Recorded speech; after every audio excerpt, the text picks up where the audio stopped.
ইসরায়েলের আকাশ প্রতিরক্ষার সবচেয়ে গুরুত্বপূর্ণ কারখানা ধ্বংসের দাবি করেছে ইরান।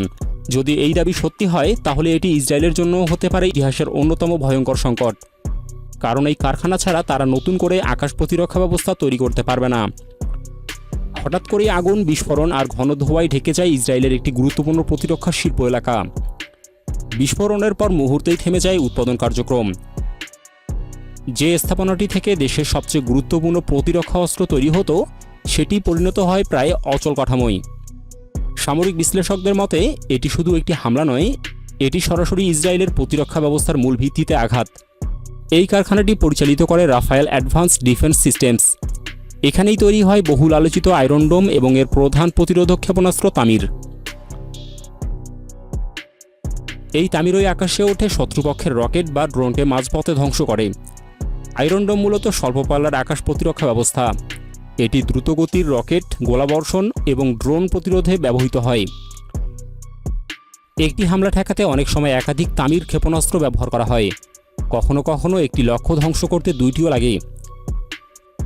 প্রতিটি তামির ক্ষেপণাস্ত্রের দাম প্রায় 40 থেকে 50 হাজার ডলার, অর্থাৎ মাঝারি পাল্লার একটি হামলা ঠেকাতে ব্যয় হতে পারে কয়েক মিলিয়ন ডলার। আর বড় আকারের হামলা হলে খরচ আরও দ্রুত বেড়ে যায়। প্রতিদিন শত শত প্রতিরোধক ক্ষেপণাস্ত্র প্রয়োজন হতে পারে, কিন্তু উৎপাদনের বাস্তবতা ভিন্ন। রাফায়েল প্রতি মাসে সীমিত সংখ্যক তামির তৈরি করতে পারে, যা যুদ্ধক্ষেত্রের চাহিদার সাথে সবসময় তাল মেলাতে পারে না। এখন যদি উৎপাদন লাইন ক্ষতিগ্রস্ত হয় তাহলে নতুন ক্ষেপণাস্ত্র সরবরাহ দ্রুত কমে যাবে। একসময় মজুদ ফুরিয়ে গেলে আকাশ প্রতিরক্ষা ব্যবস্থার ফাঁক তৈরি হতে শুরু করবে। এই অবস্থায় ইসরায়েল শুধু আয়রন ডোমের উপর নির্ভর করে না, মাঝারি পাল্লার হুমকি ঠেকাতে ব্যবহার করা হয় ডেভিড স্লিং। তবে এই ব্যবস্থার ক্ষেপণাস্ত্র আরও ব্যয়বহুল এবং সংখ্যায় সীমিত, ফলে এটি বড় পরিসরে ব্যবহার করা কঠিন। ফলে একটি বিষয় স্পষ্ট হয়ে ওঠে, যদি আয়রন ডোমের উৎপাদন বন্ধ হয়ে যায় তাহলে ছোট ও মাঝারি হামলা প্রতিহত করার ক্ষমতা দ্রুত কমে যাবে। আকাশে তৈরি হবে দুর্বলতা, আর সেই দুর্বলতাই হয়ে উঠতে পারে বড় ঝুঁকি।